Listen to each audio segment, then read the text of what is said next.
Questions and comments. The Honourable Parliamentary Secretary.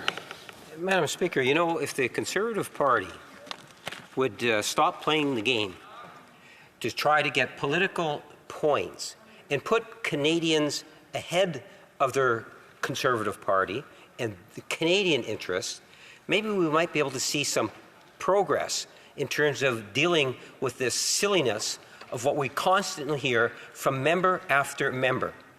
They continue to ignore the fact, and this is what I'm appealing to the member opposite. It'll be a wonderful presentation. Go and make it at prop. But to be able to say that as a Conservative member, you are not, or the member is not, Madam Speaker, going to listen to the advice of the Commissioner of the RCMP and the advice of the Auditor General of Canada is highly irresponsible, I would suggest, Madam Speaker. These are independent institutions. Why should Canadians believe the politically motivated games that we're seeing on the floor of the House of Commons in Ottawa, as opposed to listen to what the institutions of our RCMP and Auditor General are saying? Why does he believe he has more credibility than them on this issue? The Honourable Member for Calgary-Shepherd. Thank you, Madam Speaker. So I'd like to remind the member that he calls these organizations so independent, but it was that government that invoked the Emergencies Act that ordered police forces across Canada what to do and how to do it, removing the role of justices in issuing search warrants and warrants of any type. That's what the Emergencies Act did. They did that. When it came to the Auditor General, very early in their term, when the Auditor General asked for more money to do more audits, they refused to give the money. In fact, I remember a letter coming from a certain Liberal MP telling that they were wrong and they should keep funding that office. Those were decisions they made. They have no problems interfering in the work of officers of Parliament or the police forces when it suits their corporate interests. Questions et commentaires, l'honorable. Questions and comments. The Honourable Member for Beauport-Limoilou. Thank you, Madam Speaker.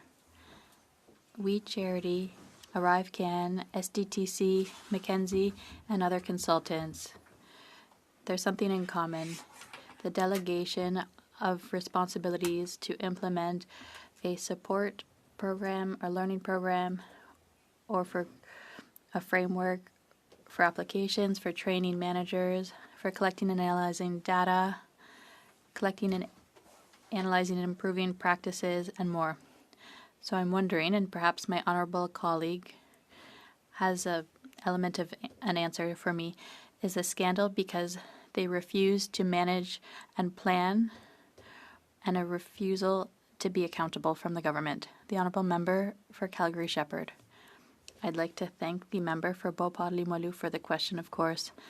I think it's the second option, the refusal to listen to the House, where the majority of members voted for these documents to be provided to the House so that they can be provided to the RCMP. It's very simple.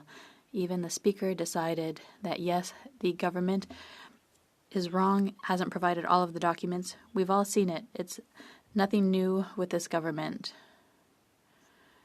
The sponsorship scandal was version 1, I would say, in my lifetime at least, version 1 by the Liberal government of Canada, where corruption was normal at the time. And today it's with SDTC. Of course, I agree with the member, but in this case, I think it's the second option. It's about accountability. This government refuses to listen to the House and to Canadians.